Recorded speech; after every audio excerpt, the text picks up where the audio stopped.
Buenas tardes, aquí estamos de nuevo con The Passy House en directo y bueno, el otro día estuvimos hablando de cómo yo me metí en esto de Passy House y hice mi casa y hoy vamos a hablar con Luis de su casa, que además ya lleva unos cuantos años más en ella, así que bueno, vamos a contaros hoy Casa Pasiva en Zamora, Puebla de Sanabria.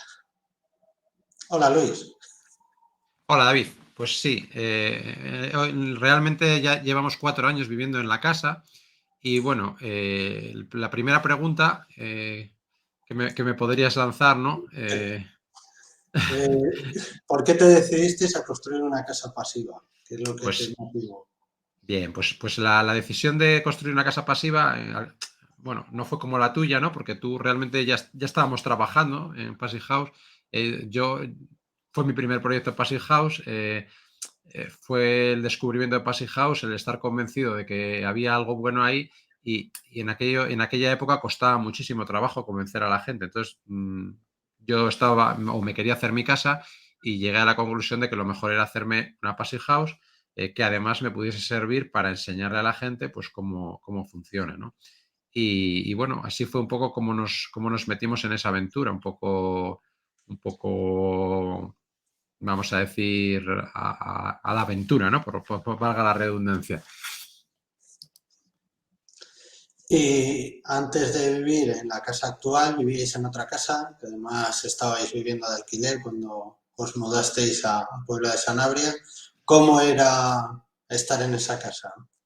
Bueno, pues era un poco como la imagen, ¿no? Estábamos en una casa, en una zona como es esta de Sanabria, que es extremadamente fría, sobre todo en invierno, y vivíamos en una casa, pues vamos a decir, una casa convencional de los años 80, mal aislada, con unas carpinterías malas, con bueno, una sensación de confort terrorífica, un gasto energético brutal y bueno, así nos pasábamos el día, ¿no? Abrigaditos y alrededor de la chimenea calentándonos al fuego.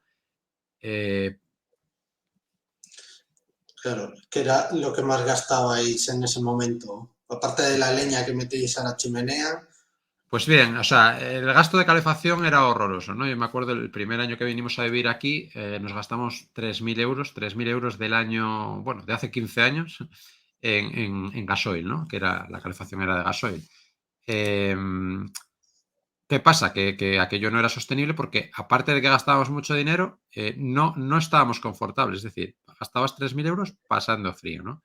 Entonces, bueno, la casa tenía también una chimenea de leña, el agua caliente era con butano, o sea, teníamos el mix completo de todo tipo de energías y entonces, bueno, al final, ¿qué hacíamos? Darle a la leña unos 400 euros al año, darle al gasóleo unos 1.500 euros al año y darle al butano para calentar el agua unos 200 euros al año, ¿no? Y con eso, bueno, conseguíamos que en la zona donde estaba la chimenea la temperatura fuese aceptable durante todo el día. En el resto de la casa, con el apoyo del gasoil, pues bueno, hacía tirando a frío y en las habitaciones, pues mucho frío por las noches. Y bueno, y el Me agua caliente, imagino pues que pijama gordo de invierno. efectivamente. Y además el pijama te lo ponías en el salón, al lado de la chimenea, porque a ver quién tenía narices a ponerse en las habitaciones, ¿no? El salto térmico de la zona del salón a la zona de las habitaciones era muy grande. O sea, era notar de estar en un sitio donde estabas bien a un sitio donde hacía un frío que pelaba, ¿no? Sí, el día que te duchas, todos seguidos, porque así ya está caliente el Efe- ambiente del baño Sí, y bueno, y te pones. metíamos un calefactor eléctrico de aire en el baño cuando nos íbamos a duchar, evidentemente, porque si no, allí no había manera. Vale, y con ese cambio a una casa pasiva, evidentemente va a ser mejor, pero bueno, ¿qué beneficios son los que habéis sentido tú y toda la familia? Claro.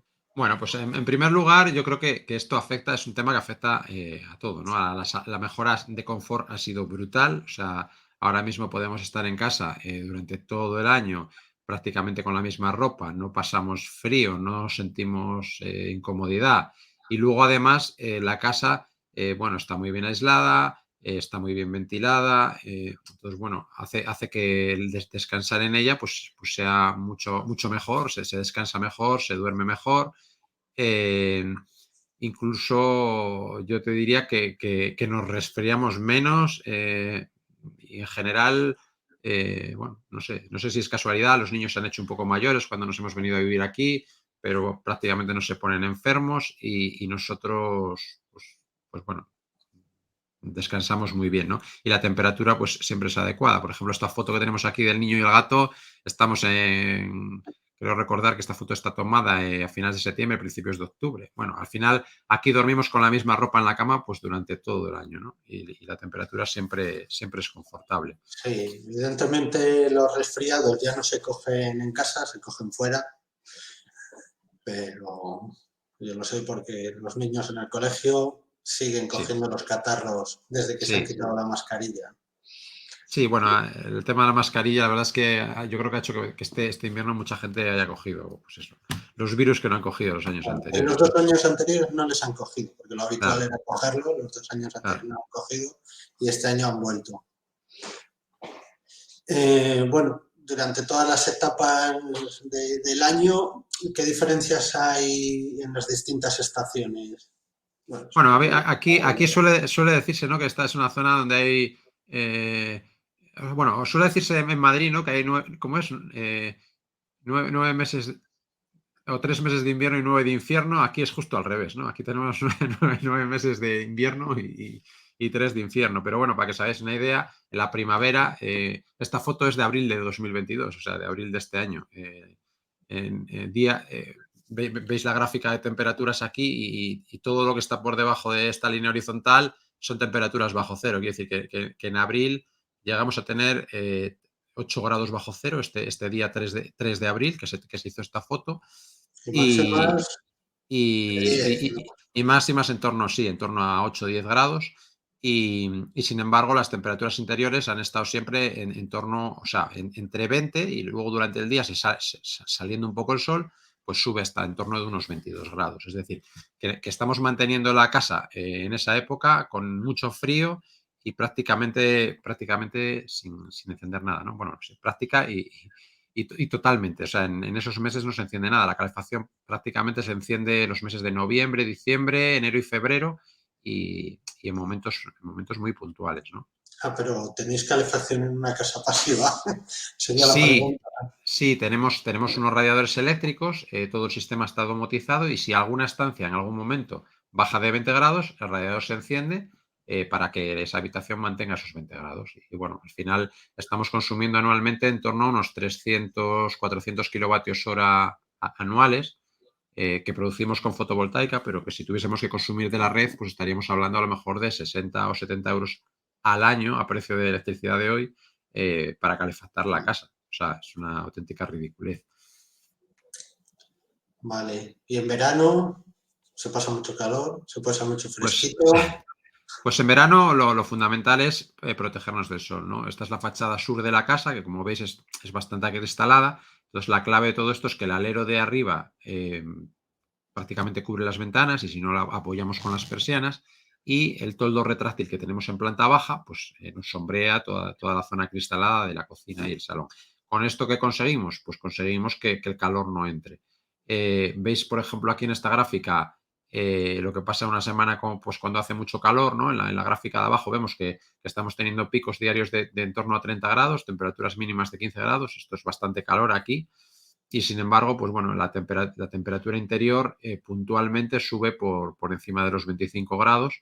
Se ve muy bien en esta gráfica como es una semana en la que ha hecho calor, cada día la máxima es un poquito más elevada que el día anterior. ¿Esto por qué es? Porque no estamos haciendo ventilación, o sea, no estamos abriendo las ventanas. Sin embargo, Refrigerante.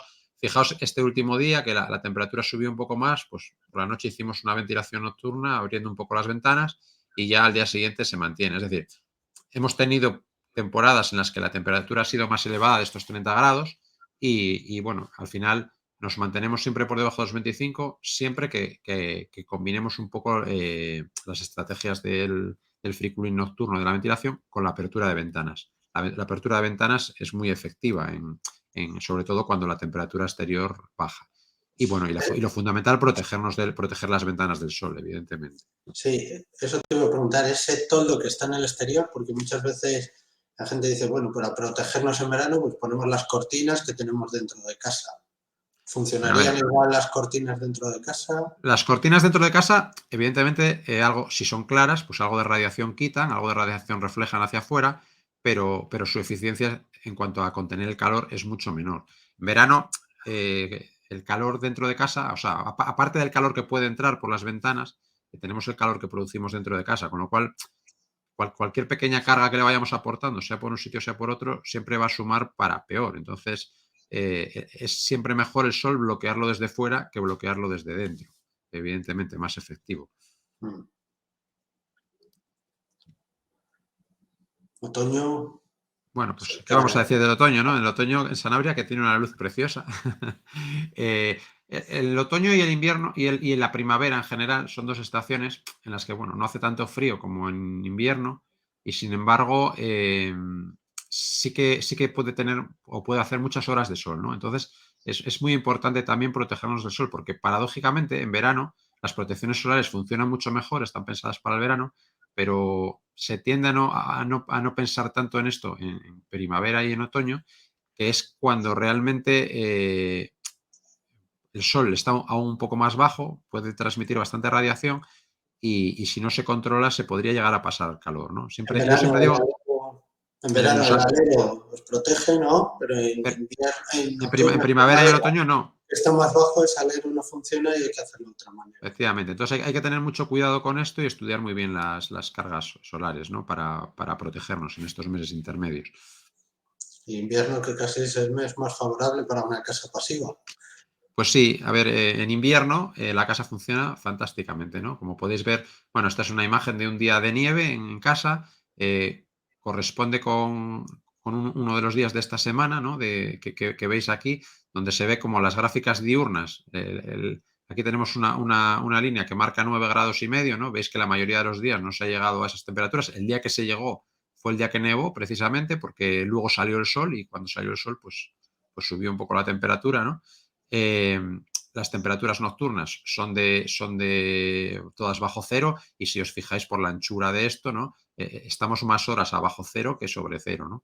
Y sin embargo, dentro de casa, eh, pues la temperatura se mantiene siempre por encima de los 20 grados. Daos cuenta que si esta Verano línea, 25. que si el valle de la gráfica no baja hasta la línea de los 20 grados, quiere decir que no se ha encendido ningún radiador. Es decir, los radiadores saltarían cuando llegásemos a la temperatura de 20 grados. Es decir, en estos días en los que en algunos momentos está siempre saliendo el sol, eh, cuando el sol sale podemos llegar incluso a tener 25 grados sin necesidad Eso es, de un aporte, sí. ¿no? de, Eso es de calefacción. temperatura de sobrecalentamiento. Sí y no. Bueno, al final, si te fijas, Verano. como es un momento muy puntual, cuando las horas centrales del día y la casa tiene muy poca inercia térmica, enseguida recupera otra vez la condición de confort. Si estuviésemos a 25 grados de forma continua, pues Todo sí, el en día, invierno, en invierno claro. es una temperatura como para tener calor. También es verdad que si tienes calor, pues con abrir las ventanas lo tienes solucionado, ¿no? En invierno es muy sencillo. Sí, sí. Vale, tu casa, bueno, es prefabricada, ¿no? Es construcción con madera. ¿Cuál fue todo el proceso de elaboración? Y, bueno, primero sería la elección de ese sistema constructivo y luego todo el proceso de construcción, tanto Sí, el a ver, taller como luego la puesta en obra. realmente nosotros aquí optamos por un sistema constructivo de madera, ¿no? Porque, bueno, teníamos algunas limitaciones en cuanto al ancho de la parcela y queríamos maximizar un poco la superficie interior con respecto a la superficie exterior, o sea, es decir, maximizar la superficie útil con respecto a la construida y entonces, bueno, la madera nos ofrecía el menor espesor de muro con la misma capacidad de aislante. Y luego también teníamos otro tema que era que en aquel entonces estábamos viviendo de alquiler, con lo cual nos interesaba que la obra se hiciese lo más rápidamente posible, ¿no? Entonces la madera en este sentido es un aliado muy importante porque los plazos se acortan bastante y, y bueno, y además eso permite reducir esos espesores. La casa se colocó sobre un encachado de grava para drenante y luego sobre ese encachado de grava se echó una solera de hormigón y a partir de ahí se coloca un durmiente y se van colocando todos los paneles industrializados con un camión grúa, de tal forma que en 7 jornadas de trabajo, 7 días laborables, la casa quedó completamente montada, incluyendo cubierta, incluyendo carpinterías que venían ya montadas, como veis, en los paneles. Y a partir del séptimo día, pues ya se empieza a trabajar dentro en lo que sería, pues más o menos una obra, vamos a decir, convencional, entre comillas. Acabados, instalaciones. Efectivamente. Hay un tema muy importante también con el tema de la madera, ¿no? Que es el tema de la gestión de residuos, ¿no? Al final, al ser un sistema industrializado, no se producen apenas residuos, pequeños descartes o recortes de madera, que son este montoncito de aquí. Esto es todo lo que salió de residuos de montar una vivienda de 222 metros cuadrados en 7 días, ¿no? Y querían para la chimenea, bueno, no, que no tiene. No, porque no tengo, ¿no? Pero sí que venía algún vecino, oye, mira, si me puedo llevar este taquito de madera que me viene bien para no sé qué. Sí, al Residuo fin, cero. residuo prácticamente cero. De hecho, de toda la obra salieron 2 contenedores de 4 metros cúbicos, pues con recortes de pladur, restos de embalajes y demás historias, pero prácticamente no se generan residuos, ¿no? Y luego una cosa muy importante, o sea, es o también interesante, ¿no? De este tipo de construcción es lo confortable que es una vez que tienes cerrada la envolvente y aún estás en fase de obra, ¿no? Y frente a lo que es una obra convencional en la que siempre huele a humedad, hace frío y no es confortable, ¿no? Esto es una charla que dimos para compañeros del Colegio de Arquitectos de León, cuando la casa todavía estaba, como podéis ver, en obra, y en ese momento la casa pues eso, era perfectamente confortable, ¿no? Sí, los trabajadores agradecen trabajar ya no a cubierto, sino cerrados, en una vivienda cerrada y con Sí, buena temperatura. con una temperatura agradable. Y bueno, ¿qué constructor o cómo decidiste a la hora de elegir un constructor que te motivó y el Bueno, resto de oficios? a ver, el elegir un constructor en este caso para mí fue un poco complicado, ¿no? Porque sí que es verdad que la mayoría de las empresas que trabajan con madera, pues son bastante reacias a hacer la obra completa, con lo cual, en este caso, pues nosotros contratamos, por un lado, todo lo que sería el montaje de la envolvente, ¿no? De madera, que se montó en esos 7 días que comentaba, y luego el resto de oficios que hicieron todo el tema de instalaciones interiores, acabados y demás, ¿no? Es un trabajo bastante complejo y que lleva bastante tiempo y bastante dedicación, porque, bueno, al final hay que estar muy encima de la obra, ¿no? En este caso, siendo yo técnico, pues bueno, podríamos decir bueno, que sabemos un poco por dónde andamos, pero es un tema que, por ejemplo, en particular, pues yo no le recomendaría, ¿no? Y bueno, elegir evidentemente el resto del equipo, pues bueno, en este caso no hay duda, ¿no? Pero sí que yo diría en general al público que nos está escuchando que es fundamental tanto elegir el constructor como elegir el arquitecto y el equipo técnico que va a desarrollar la obra. Es un poco la garantía o el primer paso para tener una mínima garantía de éxito en el desarrollo de toda la obra, ¿no? Porque al final eh, si todo no está bien diseñado, no está bien planificado, no está bien controlado y sobre todo el que lo ejecuta no sabe lo que está haciendo, pues mm, las cosas tienen todos los números para salir mal. Y muchas veces en un banco solamente con que falle una pata, el banco ya se nos puede venir abajo, ¿no? Es muy importante tomarla o elegir bien todo este equipo y no quedarnos solamente en el aspecto económico muchas veces, que es muy condicionante. Al final, el coste de los servicios técnicos en proporción a lo que es la obra es pequeño, que parezca la diferencia grande entre un técnico y otro, y el hecho de que el trabajo se haga bien es la garantía del éxito. La dirección. Sí, yo, bueno, en nuestro caso yo creo que con la construcción de tu casa fue cuando nos conocimos en una charla, pero bueno, luego de ahí ya empezó un poco nuestra relación y evidentemente en obras se generan unas sinergias que luego han ido, en nuestro caso, a largo plazo. Pero bueno, sí, sí es muy importante tener cierta relación y mucha confianza en quien estás delegando el diseño y la ejecución de tu vivienda. Vale. En estas viviendas tienen algo bueno, que es el control de obra.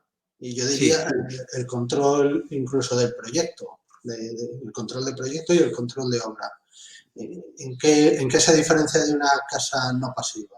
Y una casa Pero de el control de obra es fundamental, bueno, en cualquier caso, ¿no? Incluso aunque no hagamos una passy house, pero cuando hacemos una passy house, evidentemente se vuelve mucho más exigente, ¿no? Porque tenemos que garantizar que aquello que hemos diseñado se ejecute, ¿no? Sí que es verdad que en el caso de una vivienda de madera, una vivienda industrializada, al realizarse gran parte del trabajo en taller, bueno, pues hay ciertos chequeos que son más rápidos de hacer o que son menos complejos, ¿no?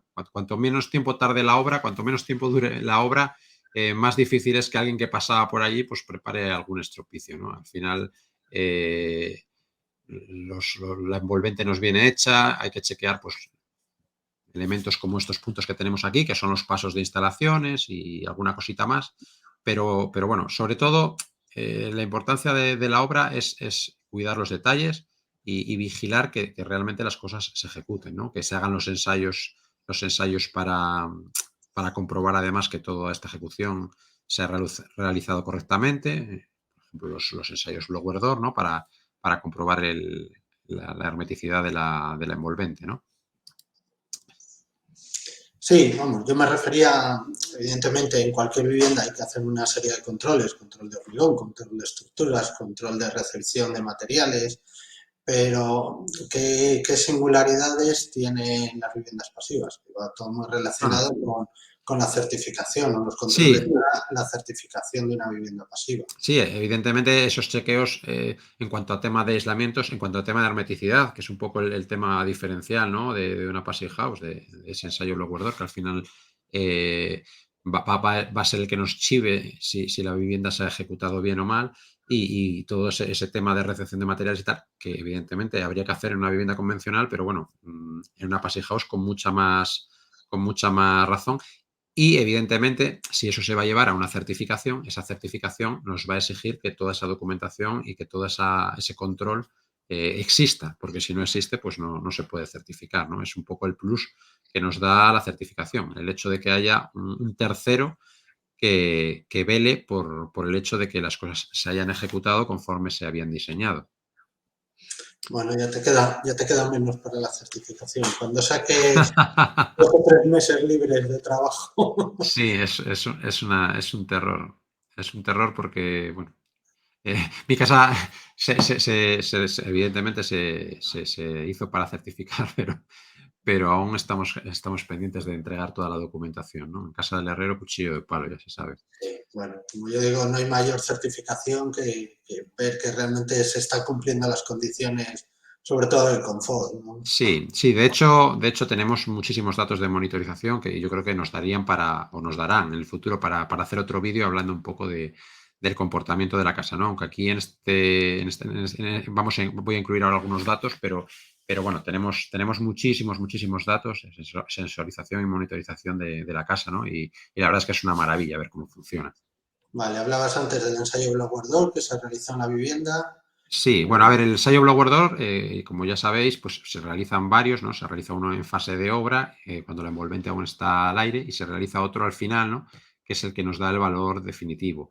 Ese ensayo final, además, es importante que venga acompañado de un equilibrado del sistema, ¿no? Para garantizar que en cada boca, en cada impulsión, en cada extracción, el aire que llega es el que tiene que llegar, el que hemos calculado, ¿no? Entonces, bueno, en este caso tuvimos un valor de 0,41 renovaciones hora en el ensayo final. Empeoró un poco con respecto al de obra porque teníamos una válvula de aireación para el saneamiento que cuando se sometía a depresión la casa, eh, bueno, Sabría. pues la válvula se abría, ¿no? Es un poco lo mismo que tiene que hacer cuando el agua tira de ella, ¿no?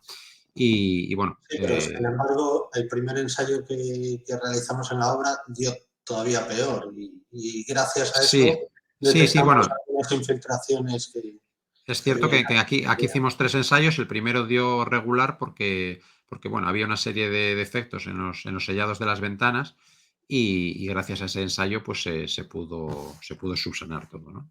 Es decir, este tercer ensayo aún dio mejor que el primero, sí, es cierto. Bueno, yo lo que decías al principio, hacer esa sí, autopromoción que tú venías un poco condicionado porque el fabricante de la vivienda bueno, en ese momento no hacía toda la ejecución de la obra. Tú tenías o buscar un contratista que subcontratara la envolvente de la obra y se encargara del resto de trabajos, o directamente tú mismo subcontratar el resto de trabajos, entre ellos la ejecución de la... A ver, yo, en mi caso fueron cuatro, claro, en mi caso fueron 4 meses de obra, desde que empezaron a montar en el terreno, sobre el terreno, hasta que entramos a vivir en la casa. Fueron 4 meses, pero fueron 4 meses muy intensos. O sea, 4 meses en los que prácticamente vivías en la obra. Es decir, al final, ¿qué pasa? Que es un trabajo casi a tiempo completo, ¿no? Entonces, es un trabajo a tiempo completo en el que además hay que saber muy bien lo que estás haciendo. Entonces, ¿merece la pena? Pues hombre, si tienes el conocimiento y la posibilidad de disponer del tiempo, puede merecer, pero no es el perfil de cualquier autopromotor en general, ¿no? No es una cosa sencilla ni fácil ni que yo recomendaría. Pero bueno, yo creo que con esos plazos anima un poco, y yo creo que acortar tanto los plazos no deja espacios libres, vamos a decir, que pasan muchas viviendas. En el momento que acaba un instalador o se acaba un trabajo y da pie a que pueda iniciarse el siguiente, se dilata mucho en el Sí. tiempo. Entonces, bueno, creo que en ese sentido es mucho mejor. ¿Qué consejos has obtenido? Bueno, yo creo que los consejos los he ido soltando un poco, ¿no? Para mí fundamental es tener claro cuál es el objetivo, es decir, trabajar desde el origen, desde el principio, teniendo en cuenta cuál es el objetivo final. Si nuestra casa queremos que sea eficiente, es importante que el diseño vaya de la mano desde el principio, no adaptar un proyecto que ya tenemos a una mejora de eficiencia energética que puede ser muy costosa, ¿no? Y luego ponerse en manos de buenos profesionales, es decir, ser un poco riguroso a la hora de seleccionar pues tanto al equipo técnico como a la constructora, ¿no? Si todo el mundo está implicado, al final pues el resultado siempre es bueno, ¿no? Y eso has aprendido del proceso de la obra, y luego ya del proceso, una vez que ya habéis entrado a vivir, qué cosas diferentes, aparte Bueno, pues de no tener que poner la chimenea y pasar frío en bien, casa. pues hay algunas cosas que son curiosas, ¿no? Y que además motivan consultas por parte de los clientes cuando se van a vivir en una casa, ¿no? Esta, por ejemplo, es una de las típicas, ¿no?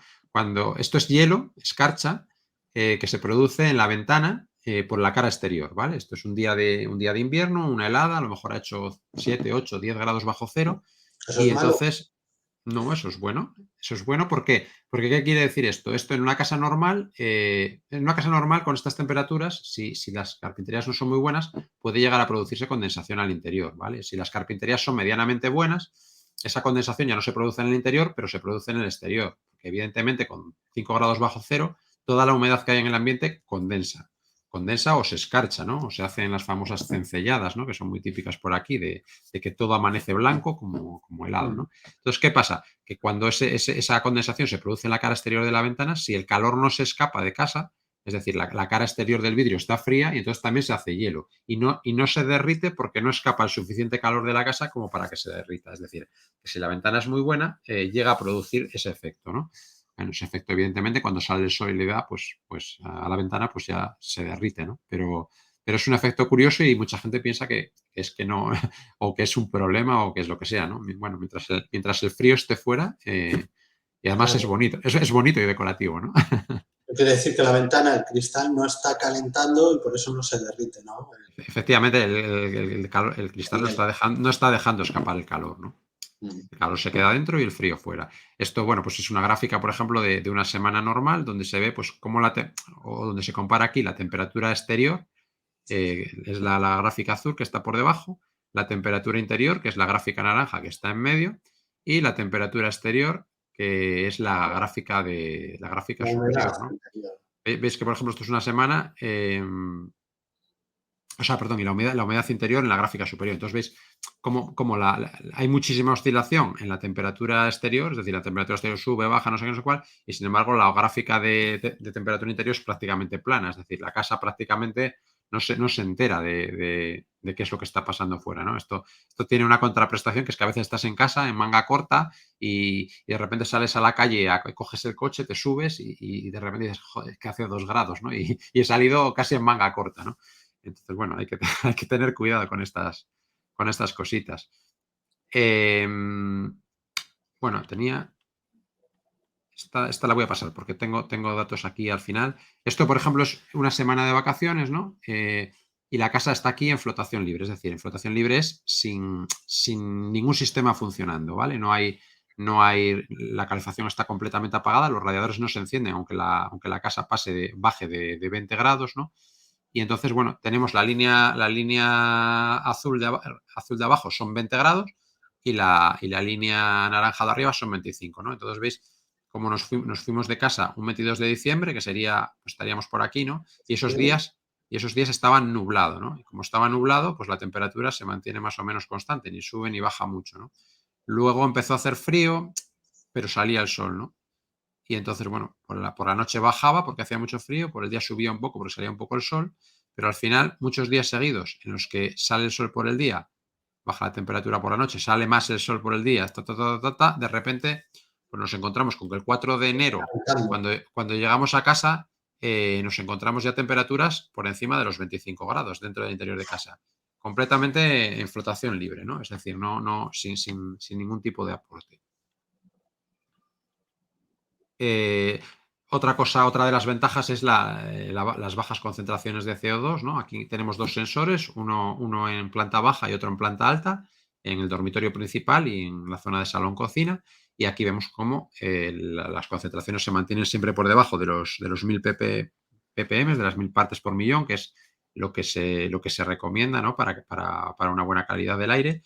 Puntualmente, en la planta baja, pues hemos tenido aquí algunos picos por encima, normalmente cuando hemos tenido invitados a comer en casa, ¿no? Hemos estado comiendo a lo mejor 10 o 12 personas en el salón y entonces, bueno, en esos momentos la concentración sube.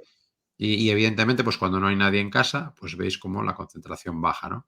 Y en el dormitorio, pues evidentemente, durante la noche y durante el día, ¿no? Las crestas son las noches, 2 personas durmiendo con la puerta cerrada y los valles pues son durante el día, que evidentemente la habitación permanece vacía.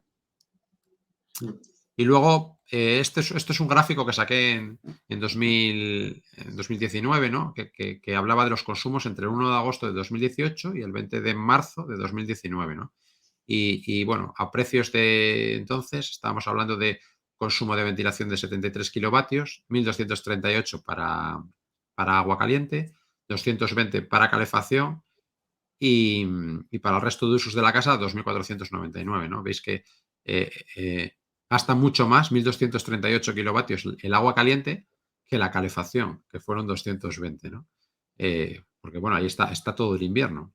La factura real de todos esos meses fueron 419 euros, que es una factura media mensual de 54,79, ¿no? El aporte fotovoltaico fue de 2.260 kilovatios. Eso quiere decir que aprovecha, y de esos 2.260 son el 59% de lo que se produjo, es decir, un 40% que se vertió a red en esa época. En esa época no nos estaban compensando los excedentes, no estábamos compensando los excedentes, con lo cual ese 40%, 41% lo estábamos regalando. En esa época, en esos meses, incluyendo el invierno, la factura media mensual era 54,79 euros. Y bueno, los paneles que nos costaron en aquella época 3.000 euros se amortizaban en 9,45 años, ¿no? El escenario ha variado sustancialmente con la subida de los precios de la energía. Bueno, ahora los paneles más o menos cuestan lo mismo y ahora hay muchas subvenciones. Ahora tenemos ayudas, pero además es que el precio de la energía es bastante más elevado, con lo cual el retorno es mucho más alto. El retorno es mucho más corto, ¿no? De todas formas, había hecho este otro cálculo que era, si en aquella época hubiésemos aplicado el balance neto, ¿no? Entonces ahí la factura media mensual se habría reducido de esos 57 euros que habíamos hablado a 35, el ahorro medio mensual habría pasado a ser de 44 euros, ¿no? Y la amortización de los paneles ya se nos hubiera cortado a 5 años y medio. Esto sin ninguna subvención, ¿eh? Lo que sí que vemos es que con lo que ha producido la fotovoltaica podemos estimar que la calefacción nos ha salido completamente gratis, que el agua caliente sanitaria nos ha salido completamente gratis y que el sistema de ventilación nos ha salido completamente gratis, ¿no? Y bueno, Qué tonto. llevando esto un poco a dónde estamos ahora, esto ya ahora sí con compensación de excedentes y demás, esta es la factura de noviembre de este año, ¿no? 46,42, donde aquí ya tenemos calefacción, incluso tenemos coche eléctrico.